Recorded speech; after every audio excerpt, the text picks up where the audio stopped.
ሰላም ወገኖቼ እንደምን አላችሁ? ደህና ናችሁ ወይ? በዛሬው ዕለት ዶክተር ዛኪር ናይክ ኢየሱስ ክርስቶስ አለመሞቱን፣ አለመቀበሩን፣ አለመሰቀሉን አረጋግጣለሁ። ቁርአን የሚለውን በትክክለኛ ኢየሱስ ክርስቶስ ራሱ ይናገረዋል። ስለዚህ ይህን አስረግጣለሁ ይላል። እሺ እንስማ። For as Jonah was 3 days and 3 nights in the belly of the fish, so shall the Son of Man be 3 days and 3 nights in the heart of the earth. ዮናስ በሶስት ቀን እና 3 ሌሊት በባህር በአሳ ሆድ ውስጥ እንደነበረው በአሳ ነባሪ ውስጥ እንደነበረው ሁሉ የሰው ልጅ ደግሞ በምድር ልብ ውስጥ 3 ቀንና 3 ሌሊት ይሆናል ሲል ኢየሱስ ክርስቶስ በማቴዎስ 12 ቁጥር 38 ላይ ይናገራል ይላሉ። I'm asking a question, brother. አንተ ወንድሜ ሆይ እንግዲህ ጠይቀሃለሁ። When Jonah was thrown overboard from the ship into the sea, ዮናስ ከምድር ወደ ባህር ሲወረወር was Jonah dead or alive? ዮናስ ሙቶ ነበር ወይስ አልሞተም? Here come the first strategy. Brother, I'm asking you the question. ወንድሜ Was ጠይቀሃለሁ። Jonah dead or alive when he was thrown overboard in the sea? በተወረወረበት ጊዜ ሙቶ ነበር አልነበረም? Yeah, I got your question, but እኔ አዎ ጥያቄህን እንትን ብለህ ምክንያቱም ይሄ ህንዳዊ ወንድም ክርስቲያን ጠይቆት ነው። አላህ እንትን እስላም ተሸውዶ እንደሆነ እንዴት ኢየሱስ አልተሰቀለም ያለው ተሸውዳችሁ ነው፣ ሰይጣን ሸውዳችሁ ነው። ሰይጣን አታለላችሁ ነው። ለዛ ላለመሆኑ ማስረጃ አለህ ነው። ስለዚህ እሱ ደግሞ ዮናስ ኢየሱስ በተናገረው መሰረት ኢየሱስ አልተሰቀለም። ምክንያቱም ዮናስ በሶስት ቀንና 3 ሌሊት በባህር ልብ በአሳ ነባሪ ሆድ ውስጥ እንደነበር የሰው ልጅ እንደዚሁ ይሆናል አለ። ዮናስ ሙቷል አልሞተም ነው። እንግዲህ እሱ የሚለው አልሞተም ነው። ስለዚህ ዮናስ ካልሞተ ኢየሱስም አልሞተም። ዮናስ ካልሞተ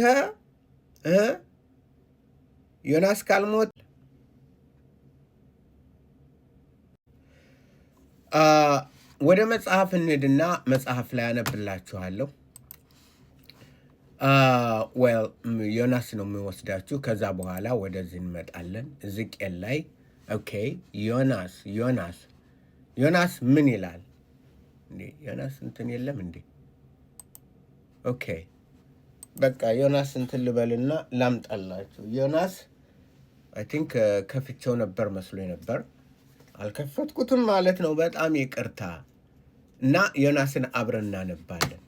ምዕራፍ 2 ዮናስ መጽሐፍ ምዕራፍ 2 ምን ይላል? ዮናስ ምዕራፍ 2 ምን ይላል ነው። እሺ እናነበው። እግዚአብሔርም ዮናስን የሚውጥ ታላቅ አሳ አሰናዳ። ዮናስም 3 ቀንና 3 ሌሊት በአሳ ሆድ ውስጥ ነበረ። ዮናስም በአሳው ሆድ ውስጥ ሆኖ ወደ አምላኩ ወደ እግዚአብሔር ጸለየ፣ እንዲህም አለ። በመከራዬ ሳለሁ ወደ አምላኬ ወደ እግዚአብሔር ጮኽሁ፣ እርሱም ሰማኝ። በሲኦል በሸኦል ዕብራይስጡ ሸኦል የሚለውን ሲኦል ብሎ ምናል። በሸኦል ውስጥ ሁኜ ምን አልኩ? ውስጥ ሁኜ ጮኹኝ፣ ቃሌንም አደመጠ። ሸኦል የሚለውን እንትን በማለት የአይሁድ እንትኖች ራባዮች እነ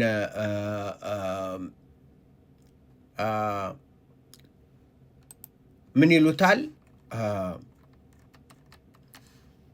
ሙቷል። ዮናስ መቃብር ውስጥ ሆኖ ነው የጸለየው። ሙቷል። ልክ እግዚአብሔር በታምራት ነው ያዳነው። ከሞት ነው የመለሰው። ከሞተ በኋላ ከሞት ነው በውስጥ እያለ። ምክንያቱም ቋንቋው ሸኦል ነው።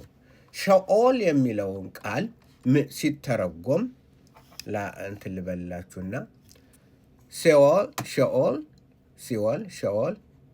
አንደርወርልድ ሲኦል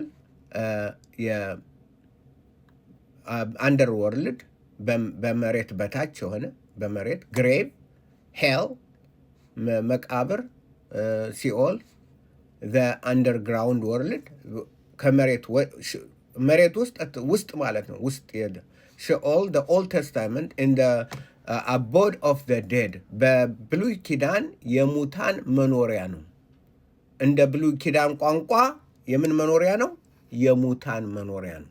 ስለዚህ place of no return ሰው የማይመለስበት without praise of God እግዚአብሔርንም ሰው የማያመሰግንበት ነው የሚል ነው። ስለዚህ ሲኦል የሚለው ትርጉሙ ያነ ነው።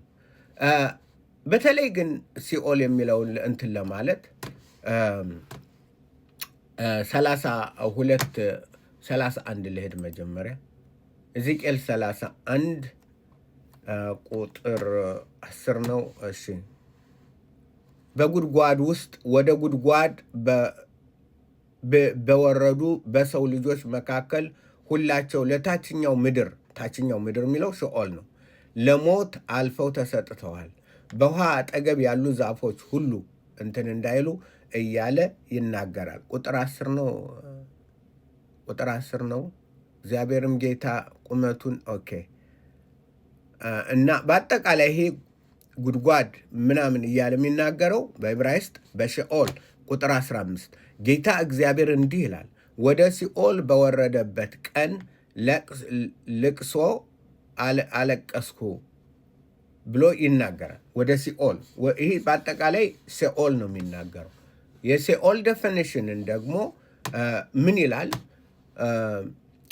32 ላይ ሕዝቅኤል 32 ላይ በደንብ አድርጋችሁ አንብቡት። በውበት የምትበልጪው ማንን ነው? ውረጂ፣ ካልተገረዙትም ጋር ተኚ።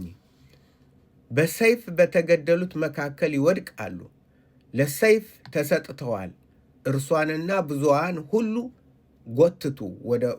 ወደ ሲኦል። የኃያላን አለቆች በሲኦል ውስጥ ሆነው ከረዳቶቻቸው ጋር ይናገሯታል። በሰይፍ የተገደሉ ያልተገረዙ ወርደው ተኝተዋል። የት ነው? ወደ ሲኦል መኖሪያቸውን ነው የሚናገረው። ወደ ሲኦል። አሶርና ጉባኤዋ ሁሉ በዛ አሉ።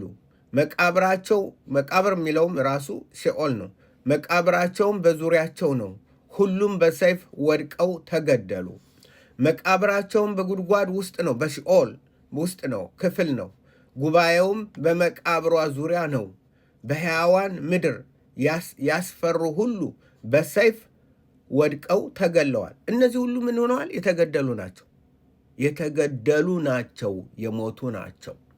ስለዚህ ሸኦል ወይም ሲኦል መቃብር የሙታን መደርደሪያ ነው እና የት ላይ ሆኖ ነው የጮኸው ወደ እግዚአብሔር?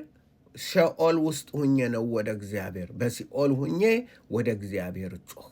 ሙቼ ነው። ልክ የሞትን ጣረ ሞት እየሞተ ነው ያንትን ያለው እና እግዚአብሔር ያወጣው። ስለዚህ ነው የመጽሐፍ ቅዱስ ምሁራንና